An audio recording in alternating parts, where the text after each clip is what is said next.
Hi everyone, Tea Drinker here. Today I'm reacting to Fallout Episode 1.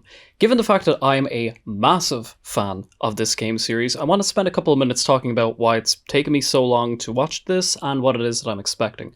Usually, if you've been watching my videos, you'll see that I usually just introduce myself, what I'm watching, give a quick plug to the Patreon, and then I'm straight into it. But this time around, I definitely need to give a bit of a preamble before I go into everything here.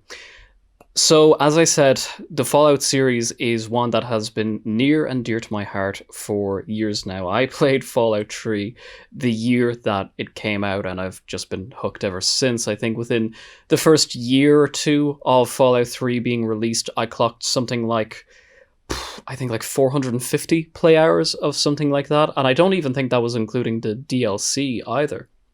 It hadn't been fully released at that point, just bits here or there.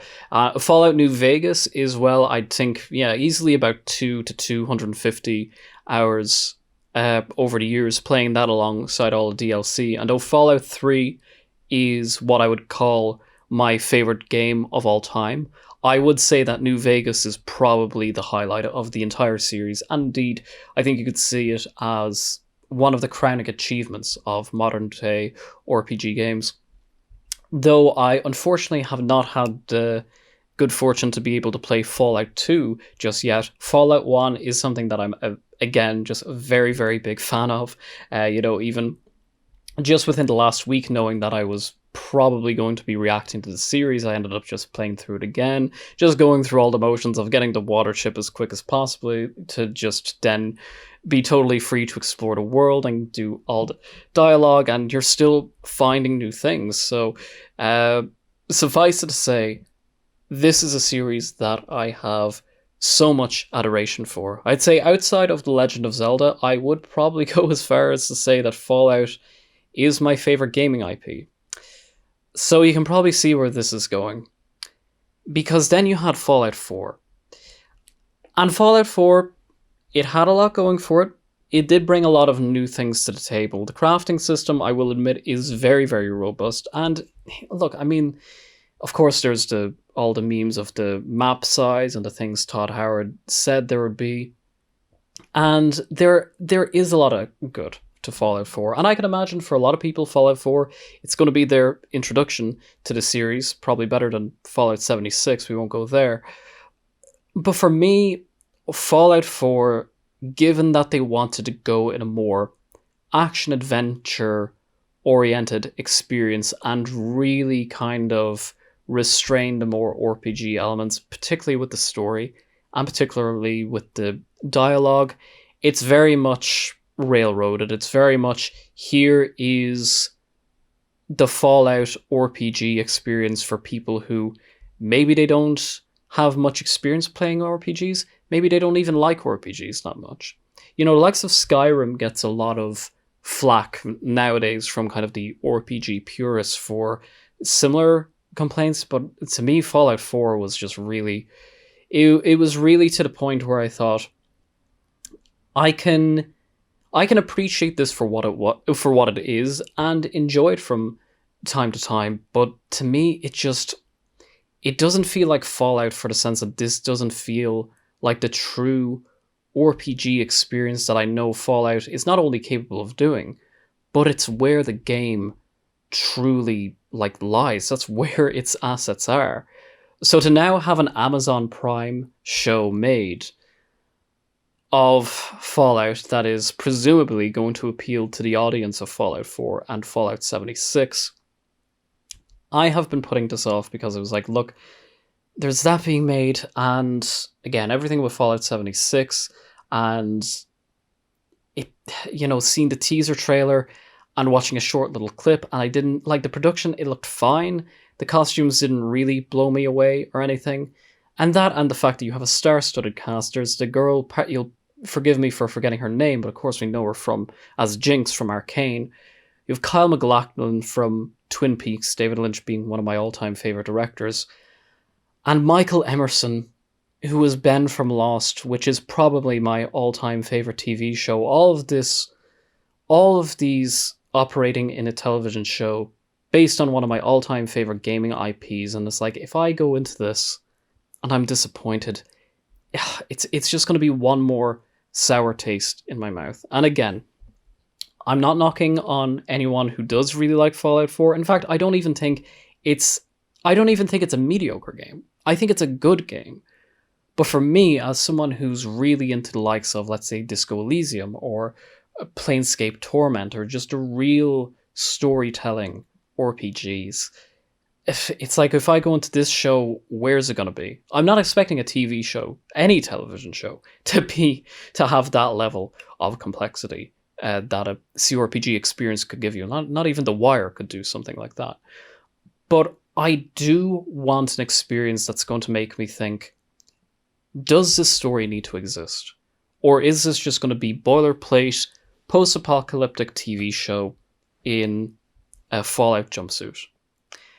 So I was very committed to not going anywhere near the series.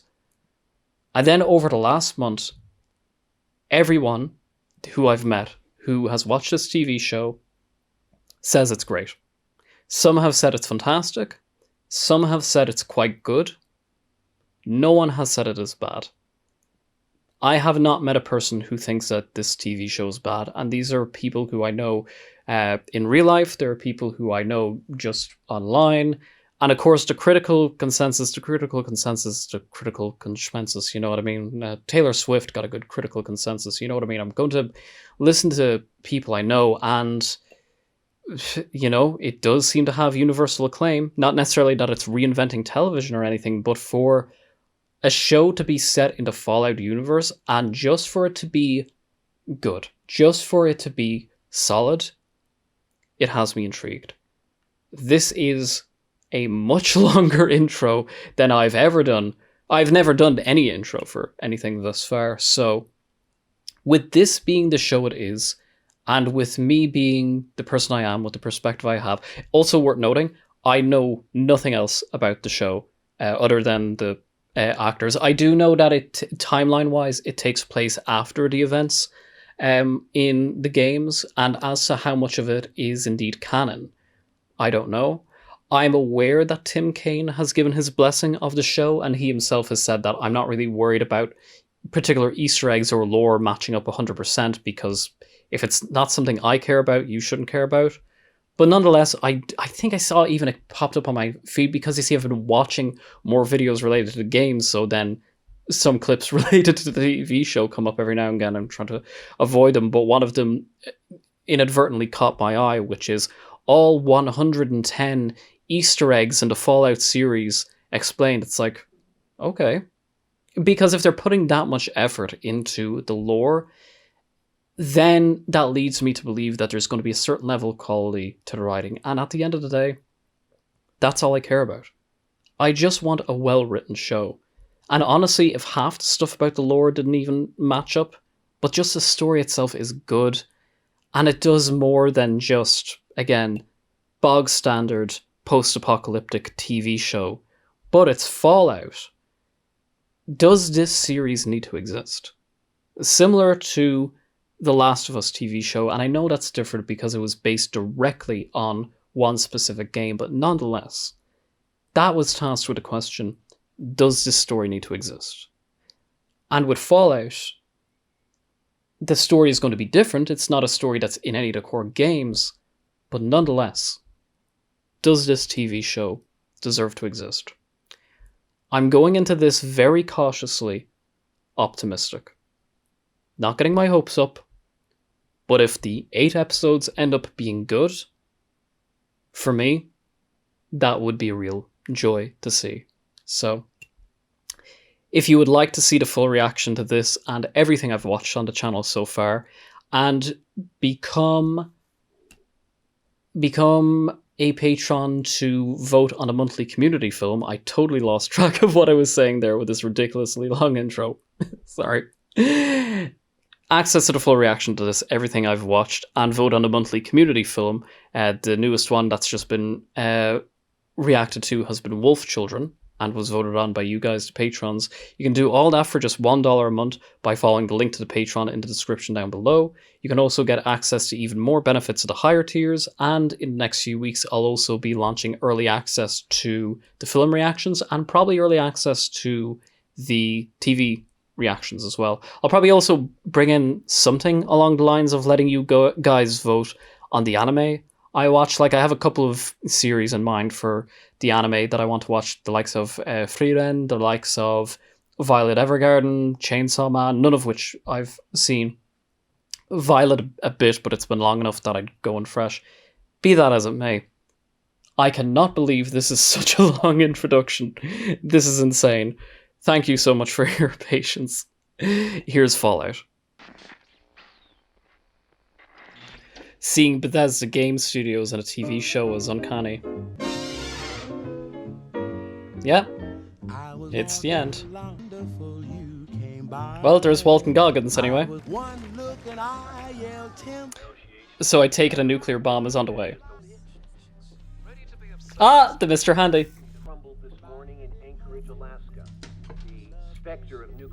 Project Anchorage. The party, let's just focus on the party. Or was it Operation Anchorage? It's been a while. Cautiously getting my hopes up. How the hell is Cooper Howard working kids' birthday parties? What else? Alimony. What'd they say, Dad? I'm lucky to have such a good helper like you. Oh, she's adorable. All right, you ready? Do your thumbs up. Yeah, given the state of everything, I prefer not to if that's all right. Okay, not gonna lie. Seeing the backstory before the bombs drop Pink eye. has me kind of hype. You still took my money. I'm sorry, I can't do this. I can't do the weather if I don't even know if there's going to be Only a next thinking week. happy thoughts.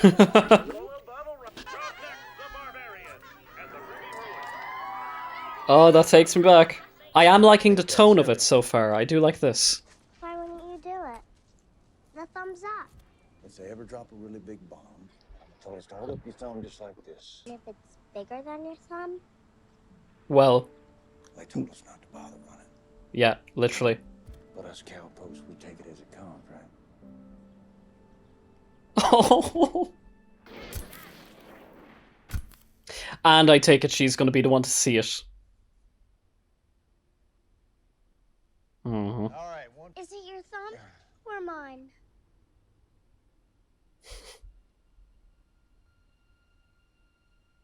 I gotta chill before I even see it. It's just such a good premise for a story. It's very streamlined dialogue-wise, but look, I'll take it. There is only so much nuance and subtlety you would get in a Fallout game anyway.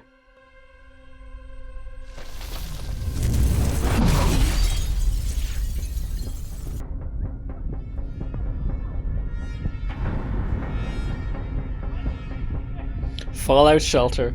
So I take it the daughter is going to be safe, but he isn't? Well, I know he ends up as a ghoul. Oh, the brass and the soundtrack. Yes. The sign.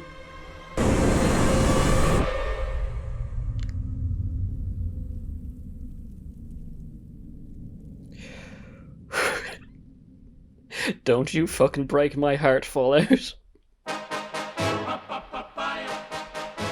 My name is Lucy McLean, and I'm an active contributor to the well-being of my community. Science skills. The production actually looks great. Mine are nothing compared to my dad's, but I always relish a challenge. Hi, Dale. A speech, and I dabble in riflery. Though I'm not very good. I'm participating in my family book club. Yeah. We're still trying to get my brother on board.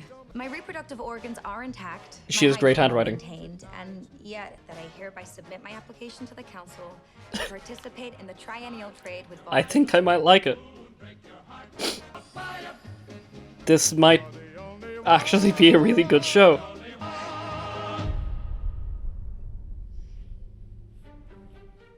They really like those title cards.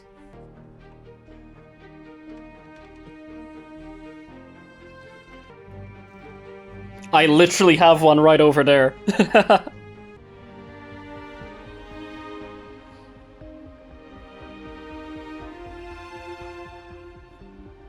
Won't be for long. On my wedding night, that dress got off almost as fast as Bert did. After 10 years of cousin stuff, I'm definitely. Oh, excited to seeing go this in. in real life is so strange. I'm. I take it it's a simulated outside, right? Just making sure. Kyle, I love you. Were you scared? When you married Mom? Terrified. Twin Peaks, Dune, and Fallout. What a life. What a career. Go away. A very straightforward, uncomplicated story, but are doing it so well. It's time. Oh, he's the overseer. Oh. So I take it it's going to be her leaving the vault. Must be nerve-wracking. Your husband could be anybody. I'm aware. I'm really liking it.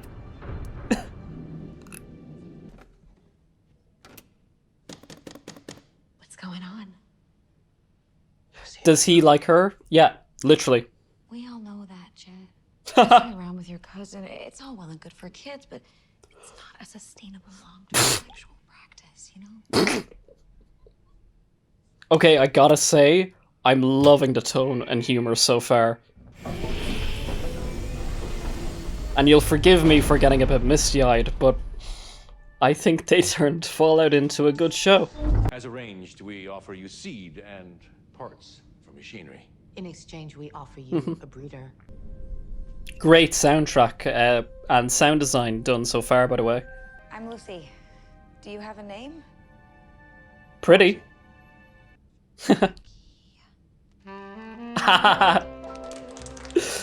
God, this amount of like expansion on the lore for Vault Life is fantastic. Oh, I want this show to be good so badly. So what's your sperm count? I think more women should be allowed to ask that question, honestly. It's valid. Every physical, no? Our measurements are correct that the next generation, Lucy and Monty's children, will be able to recolonize. For 200 years, we don't know much about what's up there. But then I look at my daughter. And the fact that this is so similar to the intro of Fallout 3, and it's my all-time favorite game. I feel hope. Same, Kyle. Same. To Lucy McLean. When you find your true love. Let's dance. Huh. I'm just expecting a rad roach to go scuttling by. What's lurking in the vault? That blonde is gorgeous, by the way. Show me to my new home.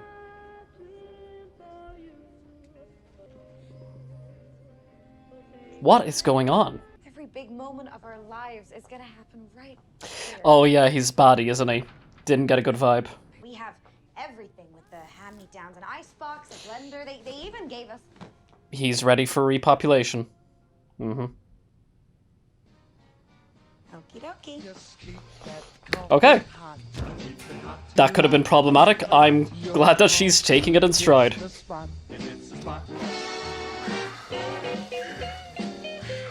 It's great that we're getting a story with a female protagonist as well. It's nice to see.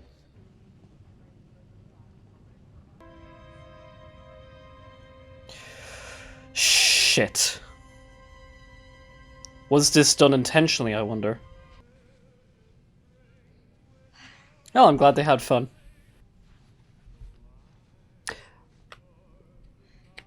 Okay. He has his flaws. Who amongst us doesn't?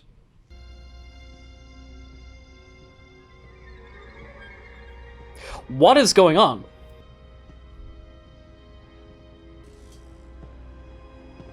Yo! I was not expecting that. I mean, I wasn't expecting Frank Harrigan or John Henry Eden or anything. Oh, the other vault dwellers want to... Yeah, okay.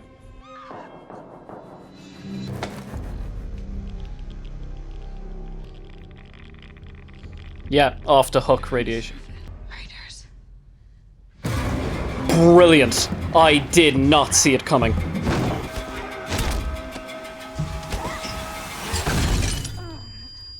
I genuinely did not see that plot point coming at all. They're really not holding our hand with a lot of the information. Like with the opening sequence with Walton Goggins, I wasn't sure what way the pacing was going to be.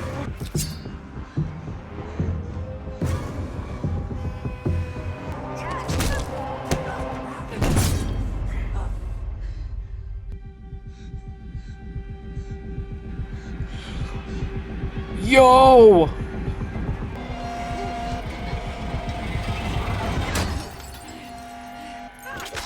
Oh!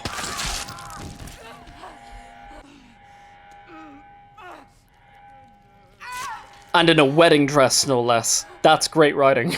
Yeah, let's see how good your first aid skill set is. A Stimpax.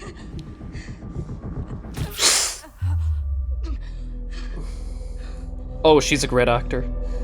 But yeah, I gotta say, I just love the pacing of the storytelling so far. Holding off on showing us what the outside world looks like until we actually get there, brilliant. And again, it's really doing show don't tell so well as well.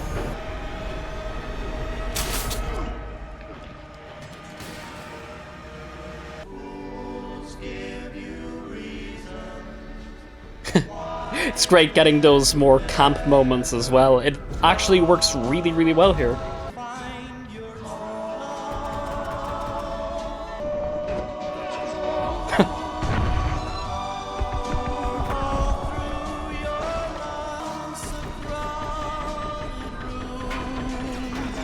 The gore effect was done really well.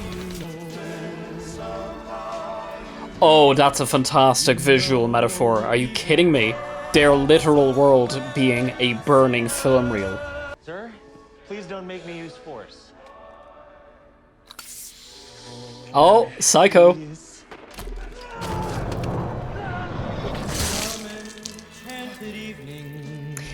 This is the perfect level of camp.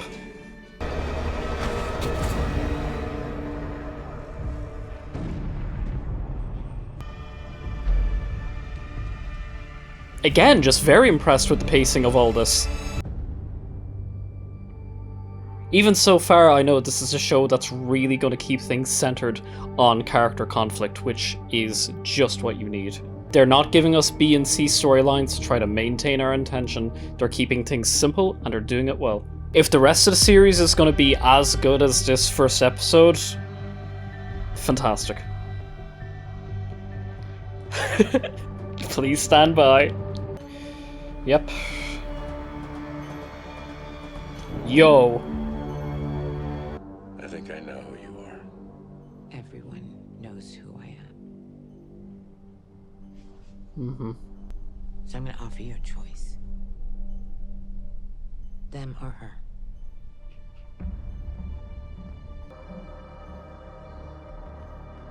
This is just such a great inciting incident for the protagonist. Yeah.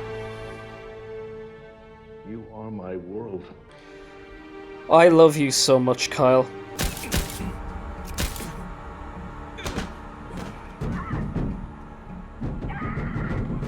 You look like your mother. Maybe you should do what you do best. Run and hide. Oh, great throwback there, great reference.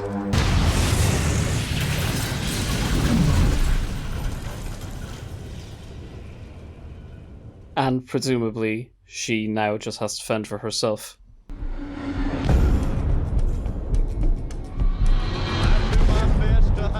Brotherhood of SEAL training? So we are getting a B story. Very interesting. Hello, Maximus. Is weak, but still endures. Yeah, there we go. They asked me, I guess I'd be denied. That's cool. Brotherhood of Steel to secure the wasteland. One day as squires, you will help knights find and identify pre-war tech. I am so happy we're getting lore on the Brotherhood. Broder? Oh! Circuit. The ability to defend yourself is but one part of your training. Are we going to see the huge... Yep. Oh, I'm getting a chill already, knowing that we're going to be getting the shot of it. Hell yeah.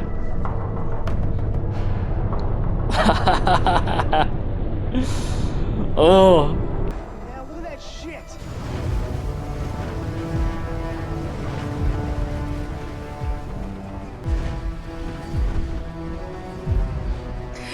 Yeah, the armor is cool, but being able to see the big, because it was in New Vegas as well. What he was drawing was very reminiscent of the type of automap you would get in Fallout 1. There's our Nuka-Cola.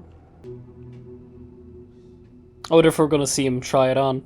And presumably by the series end, he'll have come right into owning it.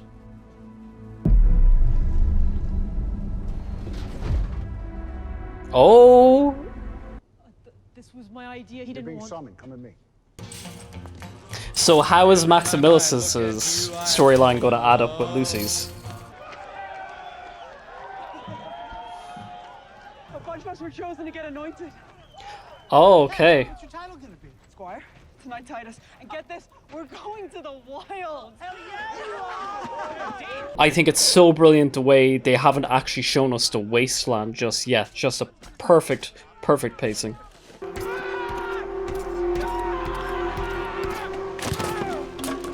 The soundtrack of Fallout 1 and 2 by Mark Morgan was a huge influence on the ambient music community. Did someone put something in her boot?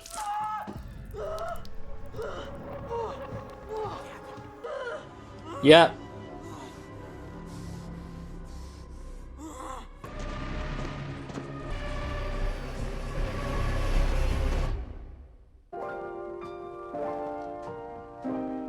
Okay, are we back at the vault? Wow, the show has done a fantastic job of showing the state of consequences in this world. I have a proposal for the assembly. Opening the outer vault door? Just for under a minute. Okay? It's For under a minute with that level of radiation. We're all hurting right now. But our first priority has to be to maintain the security of this vault. That means not opening any of our doors. Well said, Betty. They don't want to fight Dad. If they did, they wouldn't get to be in charge. Yep. As in this story, as in all the stories, it all comes down to politics.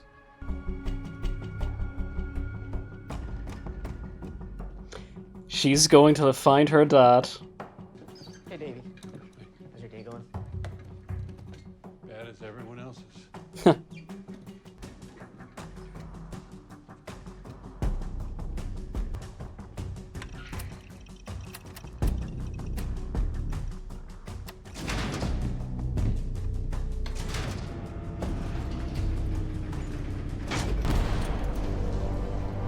I think to have this type of a storyline be a complement to that of Fallout 3 is just wonderful.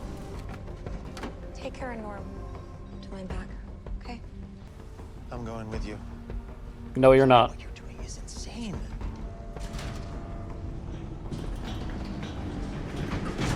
I'm not letting anyone else get hurt on my behalf.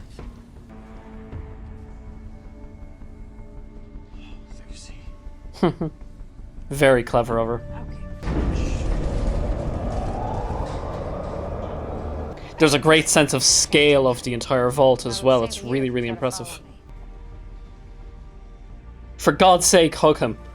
Yeah. Good girl.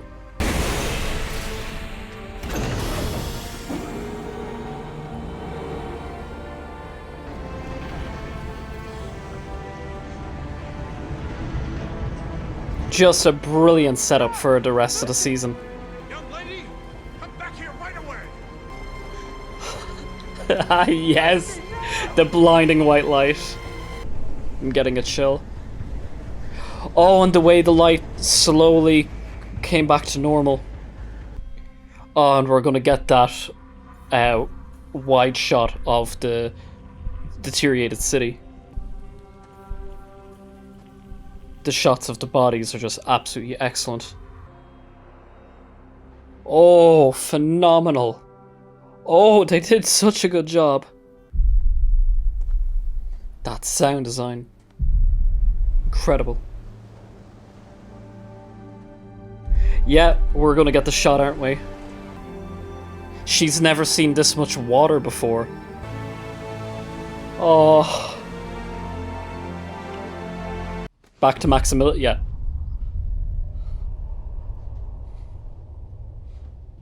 God, they're doing a terrific job with this episode. We have given you a name. Mr. Robot! Food. Why did you join the Brotherhood? To hurt the people who hurt me? I understand you're a friend of Aspirant Dane. Yes. You're aware of their injury? Yes. Your fellow aspirants say it was you. Your friend was promoted, you were not. You have ambitions, don't you?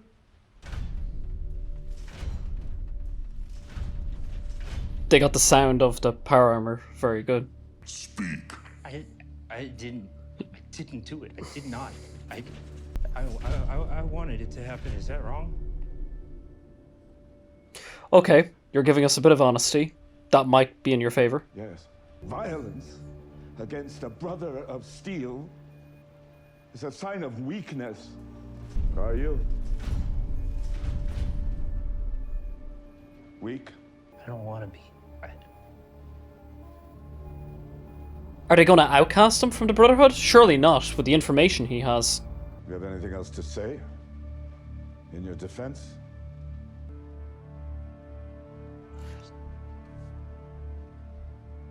It's a great long take. If I can help the Brotherhood make it better, Eden or whatever. Eden! Oh, we're getting that storyline. And I'd be grateful to the Brotherhood for giving my life meaning. And you will be Knight Titus, new squire. That's how it happens. It's going to be so interesting seeing his story arc of legacy to the Brotherhood throughout the season. They said I'll still have a place in the Brotherhood. I heard you got my spot. You know who did it? Well, I've narrowed it down to any one of those assholes. They asked if it was you. Yeah, they asked me the same thing. Mm-hmm. Fantastic set design. It is your most sacred duty. Are they going to brand him? Mission to protect your lord, Knight Titus.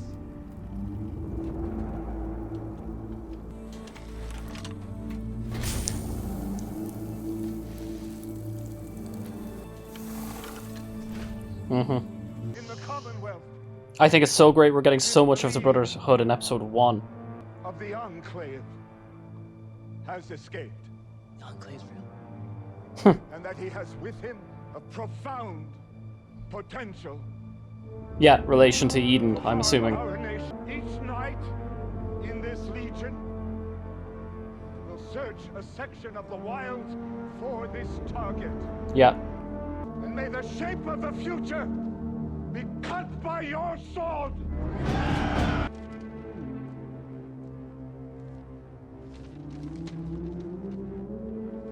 Interesting.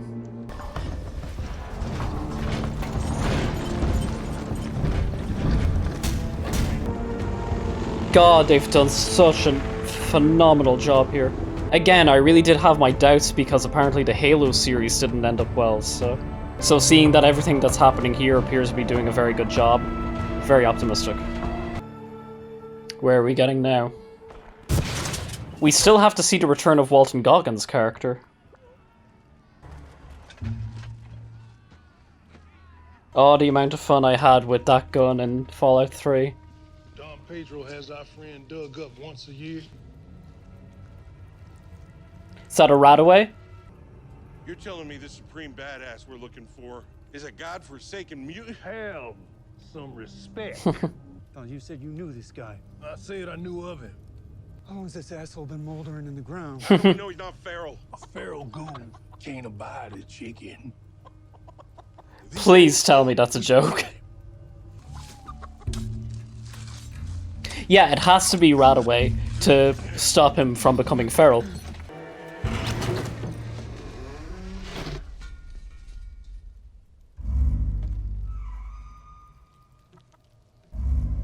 I've said it before and they've said it again, like they're getting the tone for this show just down so well.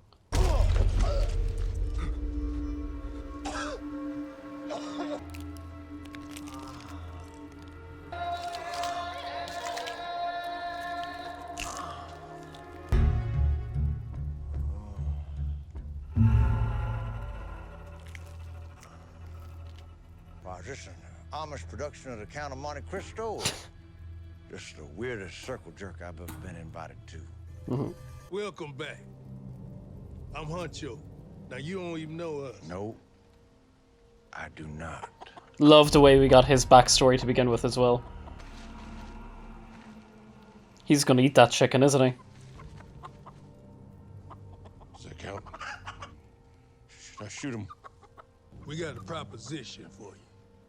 A bounty came down, a huge one, enough to be a last score for me and whoever's with me.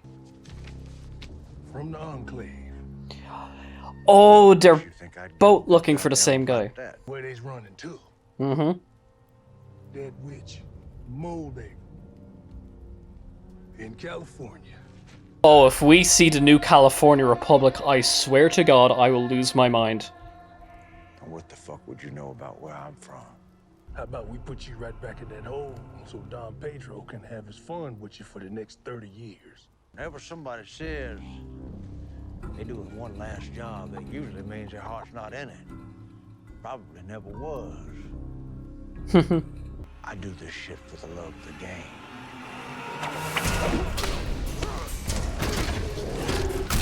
Great callback to his lasso ability.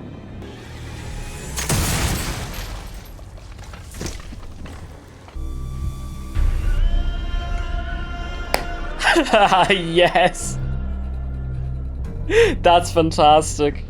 Wow, they're really giving us quite a lot in the opening episode. Right.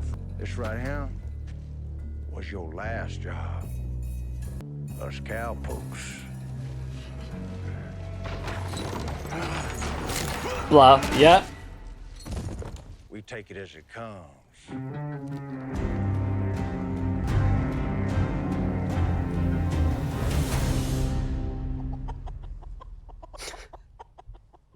Is that the end? Jonathan Nolan. I do have the bobblehead. Just in case you doubted me when I said that I had the bobblehead when it came up in the episode, I do in fact have the bobblehead. It was brilliant. It was brilliant and different as well. You know, I did say that one of my apprehensions, in fact probably the biggest one, was that is this a story that's worth telling? Is this a story that is going to distinguish itself from anything other that's post-apocalyptic? And I think they are doing a good job with that. I think the fact that we had The Last of Us, which is another post-apocalyptic video game setting, coming out recently, that then gave precedent to the idea of, okay, audiences know what it's like to have a post-apocalyptic TV show and one that's based on a video game. How do we make this different? And they really utilized the lore of Fallout here, which is just such a smart idea. Not just for the idea of being able to see Easter eggs or giving it a faux kind of tangential sense of authenticity. It's showing that the producers were looking directly at the material itself to say, how do we make a story out of this? It's a story that makes sense, and assuming that the succeeding 7 episodes are going to be to the same degree of writing as this initial one, it shows that this is a story that deserves to be part of the Fallout canon. Again, I'm not expecting this to... You see, this is the thing. And it's one that I was thinking of even as the episode was beginning, because I was thinking to myself, well, if I was writing a Fallout show, what kind of story would I tell? And then I was thinking, well, you know, so much of what makes, especially the first 3 games on New Vegas, so strong, so much of what, because I am familiar with Fallout 2, even though I haven't played it, I'm still very much familiar with a lot of the story, is that you're getting a collection of stories, you're getting a collection of genres, you're getting a collection of moods and tones throughout each iteration of the game. it's not until maybe Fallout 4 where you're getting something that's a lot more minimal. Everything else is basically kind of a free-for-all. I mean, it's why, for as dark as Fallout 3 is, it does have, in recent years, it's gotten a bit of criticism from people, from more hardcore RPG fans, and indeed hardcore Fallout fans, talking about their disdain for the campiness and how a lot of it is very much kind of almost a satirization of Fallout rather than being a pure Fallout experience, especially given that it's overseen by the Bethesda crew. But nonetheless, the point I'm trying to make is that with a series like Fallout, there's so many different things it could be that trying to narrow it down to one or even two things would really be exceedingly difficult if you're trying to get a season-long story out of it. So I think what they've done here is very, very strong. It was very wise of them to choose to tell a story that is quite direct, quite kind of on the familiar track of what dialogue is going to be and how characters are going to be, what their arcs are going to be, not doing anything kind of too offbeat, or I don't really want to use the term artsy, but you know what I mean. It's something that where it's going to be standard enough and close to, let's say, melodrama, but I don't mean melodrama as a pejorative. I just mean that there's a sense of realism that they're going to let go of in order to create the story that they want to create in this type of world. Because, again, you can apply this same rhetoric to the games themselves, not just a television show, which is when you have a setting that is this bleak and subject matter that are so morose as this, how do you add a sense of levity? And likewise, that goes the other way around. Is like when you have the setup that is so over the top, because at the end of the day, it's a game series with ghouls, it's a game series with mutants, and like the future technology with 1950s culture.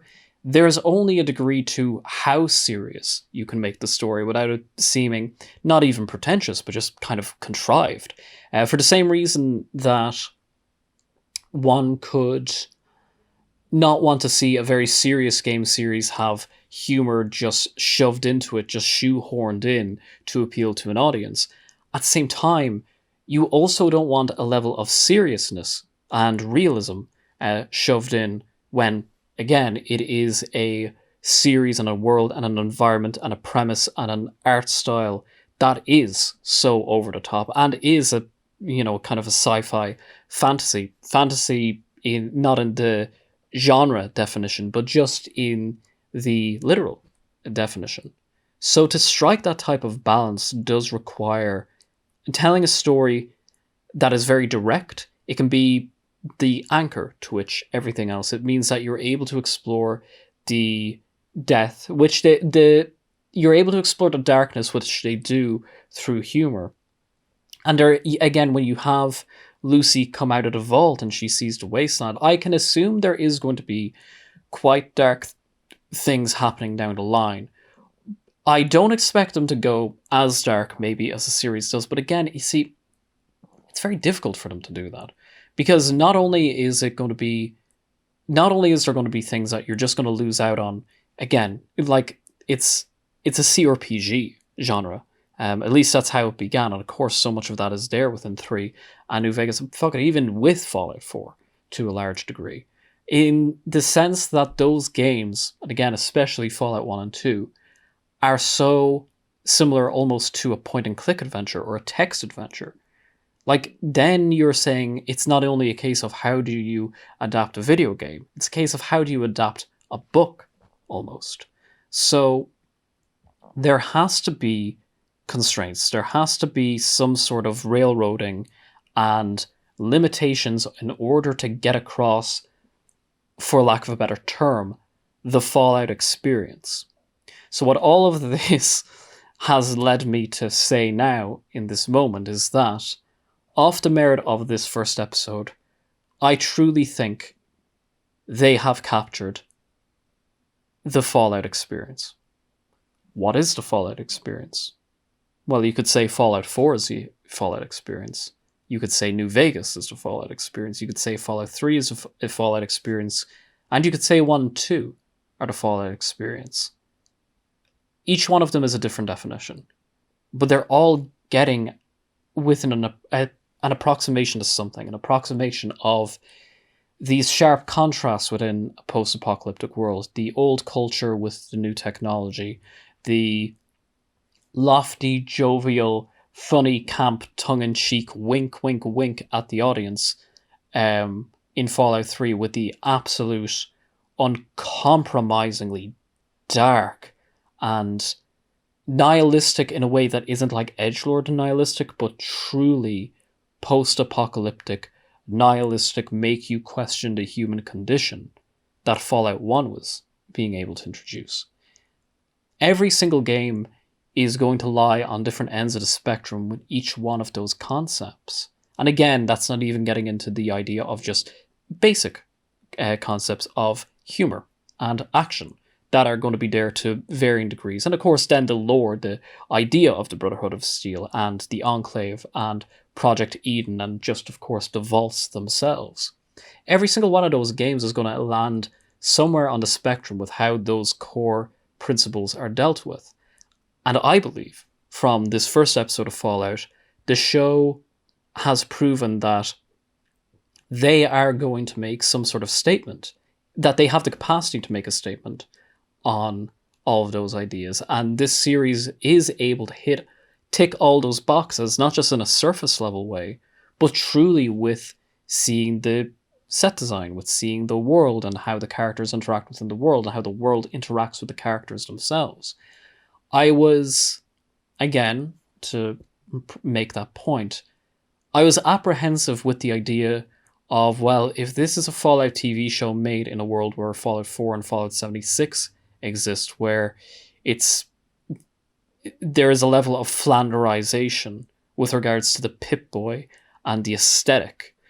For as good as this is, I didn't want a TV show of this. I wanted a TV show of who these characters really are, because there is so much depth to these stories, and I think that is exactly what Fallout is doing. Of course, you could have made something... There are things where, again, to use that term like cheesy or melodramatic, but this is just a genre they're creating. It's a genre they're creating, and this is where they are on the spectrum between realism and impressionism. They're maybe further along here than others would have preferred, but I think that if they're able to do that well and consistently, and again, maintain that level of writing, maintain the level of writing with regards to committing yourself to these characters and the character arcs and the character motivations and the realism, or at least the verisimilitude of the world itself, then that in and of itself is a very difficult thing to achieve. And I think only from watching this episode, it's now really hitting me how big of a question that is of how do you turn Fallout into a TV series, because it's not just a case of adapting an RPG like The Witcher or a character-centric post-apocalyptic story like The Last of Us. It's a mix of those two things, and also this third thing, because Fallout as an IP, it truly is an anomaly. And for as much as we can complain about the surface level kind of watered down elements that are there in 4 and 76, and again in a lot of 3, and I do get the modern day criticism of 3, it's still my favorite game of all time, but I do see why the purists would have felt it's a bit too much, especially when we see what happens with New Vegas, where that was developed by Obsidian, and so many of the people who worked on 1 and 2 ended up working on New Vegas. And again, for as much as Fallout 3 is my favorite game of all time, New Vegas isn't exactly far behind, and I will say that it is the best game of the series, and probably one of the best modern-day RPGs of all time. Like the level of writing and that, like when you're speaking to the Legate. I digress. They had a tough job on their hands.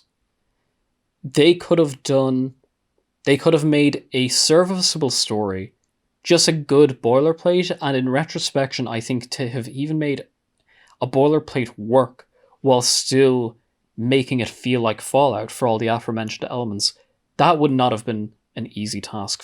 So for them to have been able to do that would have impressed me. I'm getting the impression from this first episode that this is going to be a story worth telling. This is going to be a story that, of course, it's following a certain degree of formula and a certain degree of genre conventions and character conventions, of course it will. But similar to Fallout, the game series, it's doing so in a different way, and it's giving you this experience of 2 or 3 things at the same time that you wouldn't think would work well on paper, but when you see it in front of you, there's just nothing else like it. And I'm not expecting to be absolutely blown away by episode 8. Maybe, never say never. But even if I'm not blown away, if they're able to maintain this level of quality from beginning to end, I would say it is, sincerely, one of the most impressive television shows to come out in a long time. Even if it's not a favorite, even if it's not, even if this isn't going to be, let's say, The Sopranos of post-apocalyptic television, it doesn't matter. Because to create a good Fallout television series is very, very difficult. For them to create a great one, and a memorable one, and one deserving of a second season would be insane.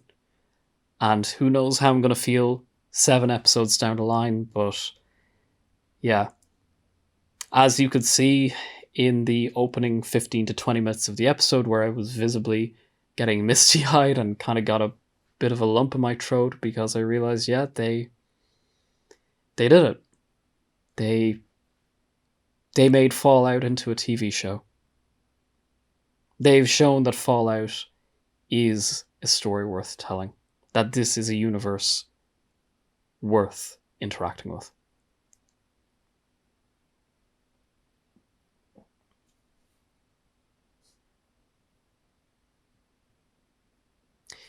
If you've watched this far into the video, I want to thank you so much for taking your time to watch me and listen to what I have to say. It's very much appreciated. And I'm more than optimistic to watch the second episode. Thanks for watching.